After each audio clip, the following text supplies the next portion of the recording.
네, 안녕하세요. 2월 12일 새벽기도회 시작하겠습니다. 기도드리겠습니다. 은혜로우신 우리 하나님 아버지, 주의 사랑과 은총을 감사합니다. 하나님께서 어젯밤도 평안한 잠을 주시고 이번 한 주간도 지켜주신 것을 감사합니다.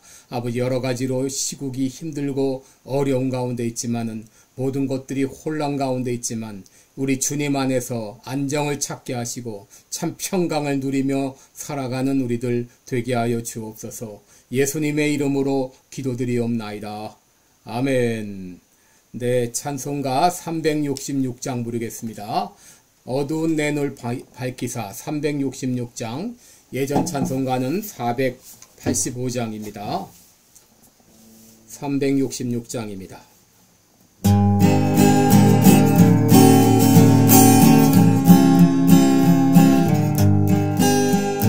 어두운 내 눈 밝히사 진리를 보게 하소서. 진리의 열쇠 내게 주사 참빛을 찾게 하소서. 기쁘신 뜻을 알고자 엎드려 기다리오니 내 눈을 뜨게 하소서. 성령이여 막혀진 내 귀 여시사 주님의 귀한 음성을 이기고 밝히 들을 때에 내 기쁨 한량 얻겠네. 기쁘신 뜻을 알고자 엎드려 기다리오니 내 길을 열어주소서. 성령이여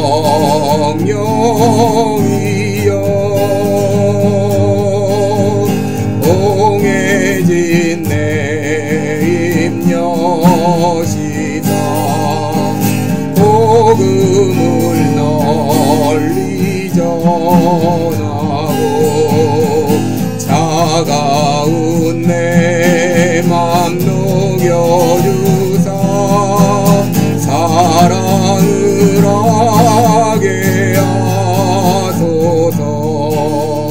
기쁘신 뜻을 알고자 엎드려 기다리오니 내 입을 열어주소서.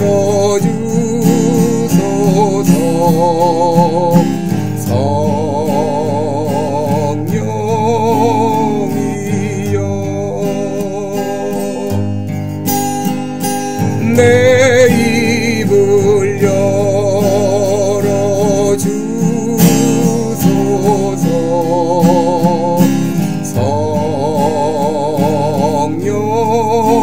성령이여.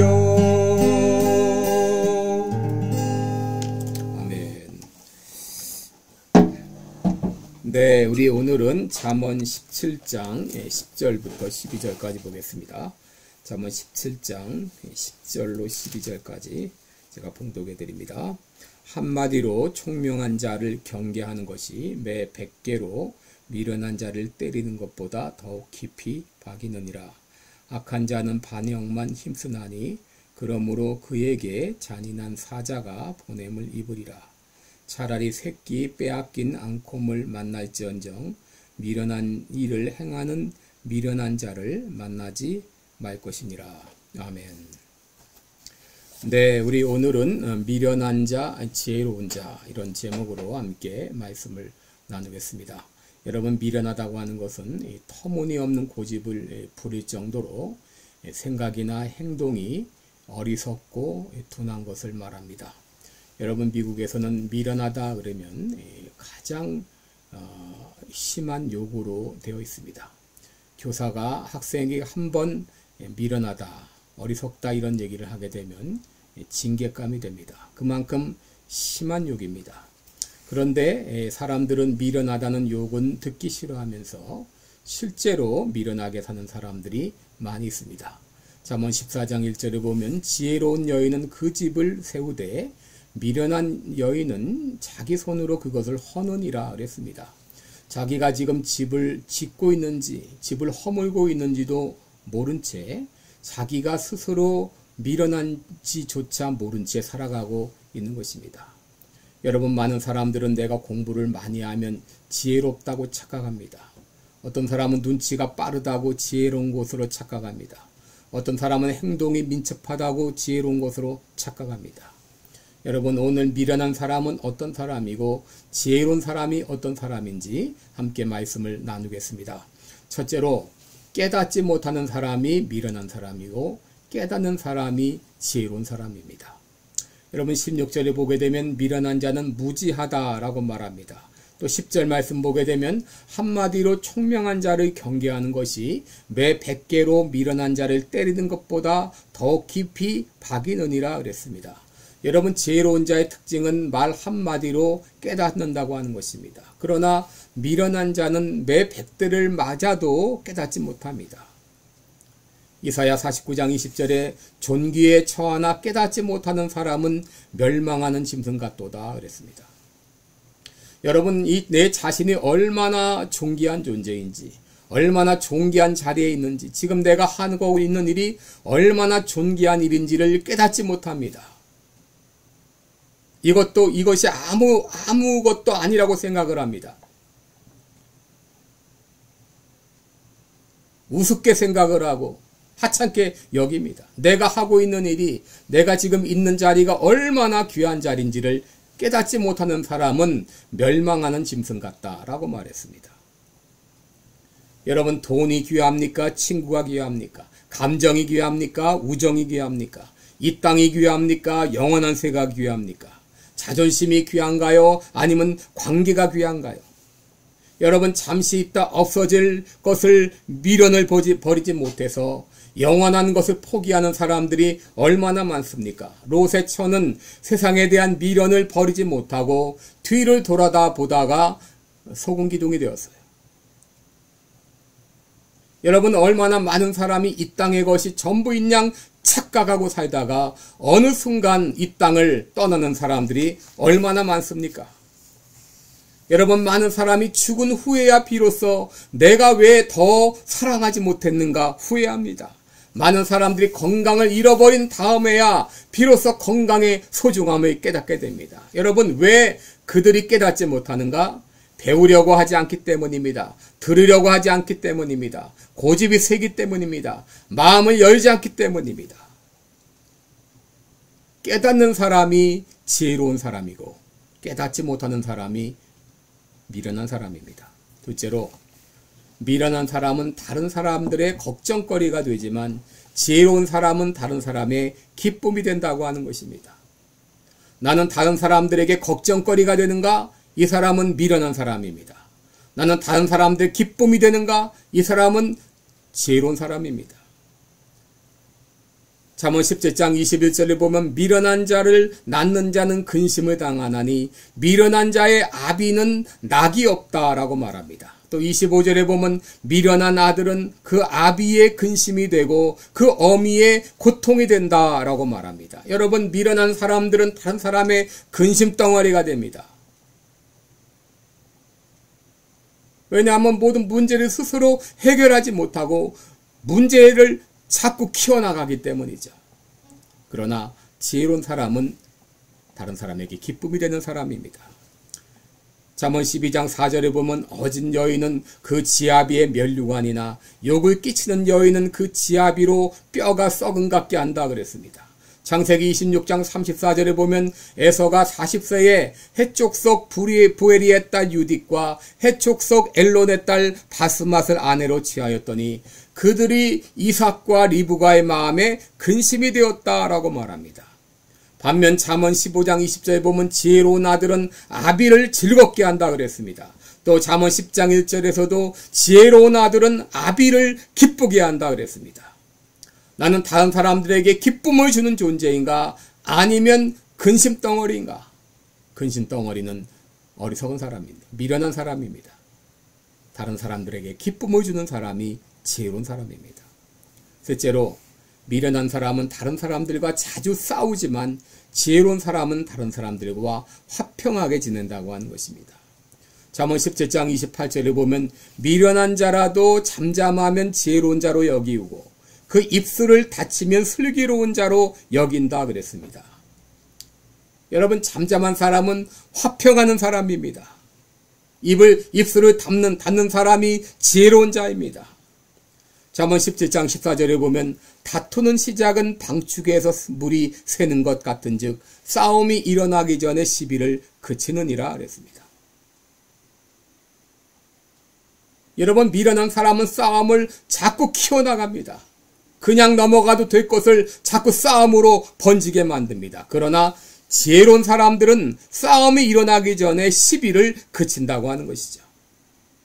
또 12절 말씀 보면 차라리 새끼 빼앗긴 앙콤을 만날지언정 미련한 일을 행하는 미련한 자를 만나지 말라, 이렇게까지 말을 했습니다. 여러분, 지혜로운 사람은 다른 사람과 다투지 않습니다. 야고보서 4장 17절에 보면 오직 위로부터 난 지혜는 첫째 성결하고 다음에 화평하고 관용하고 양순하며 긍휼과 선한 열매가 가득하고 편벽과 거짓이 없다 그랬습니다. 여러분, 이런 지혜를 가진 사람이 어떻게 다른 사람과 싸우겠습니까? 여러분, 우리들은 미련한 자의 특징이 뭐고 지혜로운 자의 특징이 뭔가를 보았습니다. 문제는 우리가 어떻게 지혜로운 사람이 될까 하는 것이죠. 욥기 28장 12절을 보게 되면 그러나 지혜는 어디서 얻으며 명철의 곳은 어디인고 그 값을 사람이 알지 못하나니 사람 사는 땅에서 찾을 수 없구나 그랬어요. 어떻게 이 지혜를 얻는다는 말인가? 또 잠언 17장 16절에 보면 미련한 자는 무지하거늘 손의 값을 가지고 지혜를 사려 하면 어찌민고. 여러분, 우리가 지혜를 돈을 가지고 살 수만 있다면 얼마나 좋겠습니까? 여러분, 우리가 어떻게 지혜를 얻을 수가 있습니까? 먼저 우리는 기도해야 됩니다. 시편 119편 169절을 보면 여호와여 나의 부르짖음이 주의 앞에 이르게 하시고 주의 말씀대로 나를 깨닫게 하소서. 또 시편 119편 34절에는 나로 깨닫게 하소서 내가 주의 법을 준행하며 진심으로 지키리이다 그랬어요. 또 이사야 50장 4절에 주 여호와께서 학자의 혀를 내게 주사 나로 곰핍한 자로 말로 어떻게 도와줄 줄을 알게 하시고 아침마다 깨우치시되 나의 길을 깨우치사 학자같이 알아듣게 하시도다 라고 했습니다. 에베소 1장 17절에는 우리 주 예수 그리스도의 하나님 영광의 아버지께서 지혜와 계시의 정신을 너희에게 주사 하나님을 알게 하시고 라고 말했습니다. 야고보서 1장 5절에는 누구든지 너희에게 지혜가 부족하거든 후히 주시고 꾸짖지 아니하시는 하나님께 구하라 그리하면 주시리라 그랬습니다.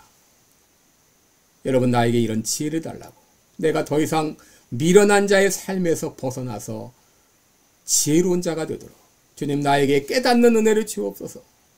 지혜와 계시의 정신을 나에게 주시옵소서. 나에게 지혜를 주시옵소서.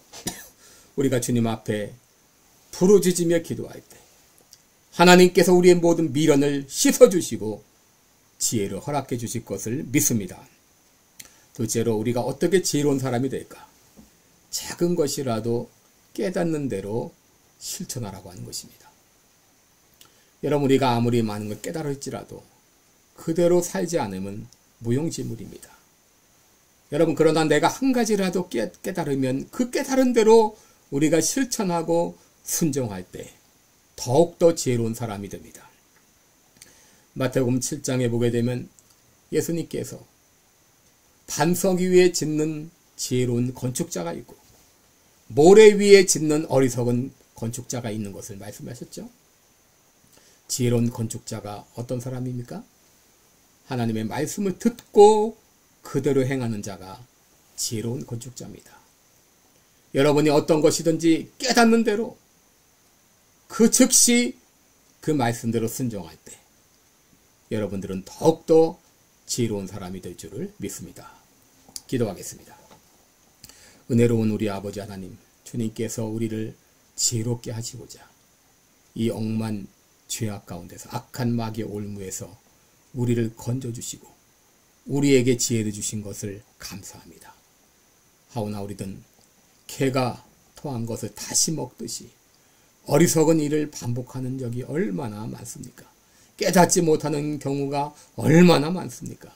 주님이여 우리를 긍휼히 여겨 주옵소서. 우리의 어리석음을 용서하여 주옵소서.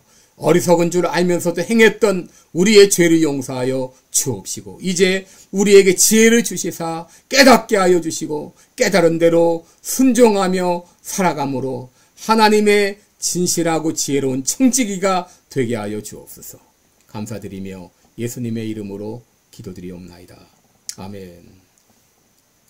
네, 오늘도 우리 지혜로운 그런 청지기가 되도록 여러분 각자 기도해 주시기 바랍니다. 고맙습니다.